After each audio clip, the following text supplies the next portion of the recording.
This game, by the way, if you ever get to play this game, know this. I was never into Zelda games. I was never into adventure games, RPGs, until this game, Treasures. This is like the closest thing Treasures ever gotten to a sort of top view, role-playing, action-adventure kind of game. I mean, usually their action games are pretty elaborate and they have stats and that's cool and all, but they typically don't really look like a role-playing game. This game actually looks and feels like a role-playing game, but feels fun because it's got such a heavy emphasis on action. Great game. Yeah, Gunstar Heores, of course, got tons of those. Bleach for DS, still in the wrapping. So, Sin and Punishment. Sorry, taking a long time. There's Ikaruga for the Sega Dreamcast, where it originated.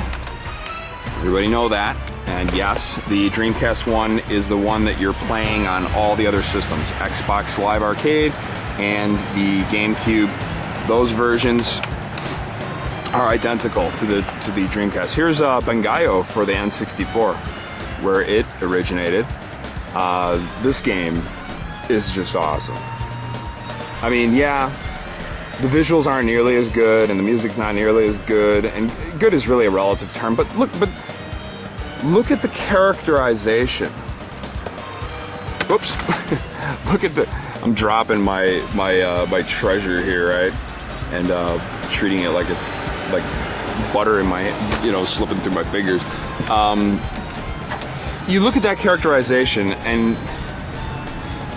and you know that the Dreamcast one was basically I guess you call it like a facelift slightly. You can see that the main characters in the N64 one seen there didn't really change much at all. But the weapons and the level layout and the level of detail on the missiles and then the lasers and then the explosions are huger.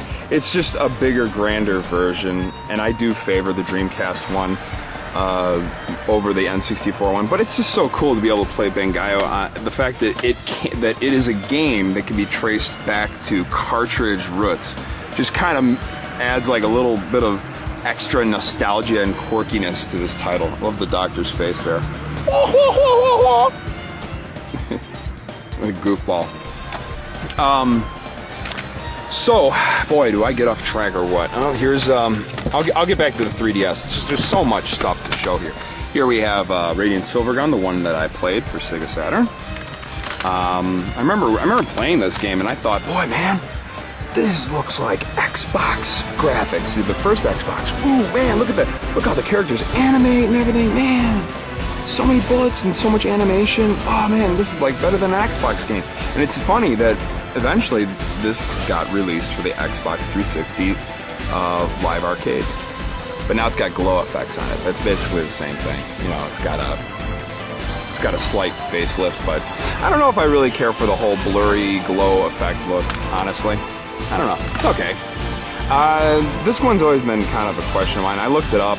I believe former members of Star Team, which comprise of some of the people at Treasure, worked on this particular Castlevania as well as Castlevania 4, Super Castlevania for the Super NES. And it's a simple Castlevania adventure, but it's got some interesting booby traps and walls trying to crush you, and it has like a very theme-heavy action game, sort of abbreviated Castlevania. So it's like light on story. Here, oh, look at this. This is the cover. When I was in high school and I bought this game, I thought, Ronald McDonald and Treasure actually made a real awesome game for Ronald McDonald. It's a great little platformer, shooter, action, whatever game. But really, for a Treasure game to have this on the box, come on. You want to have this. This is the face of Ronald McDonald in a Treasure video game. Doesn't he look like he's just got his hands ready to cast his little destructive spell? It's like, can I check your nuggets? And it's got kill behind him. I made this in Animator.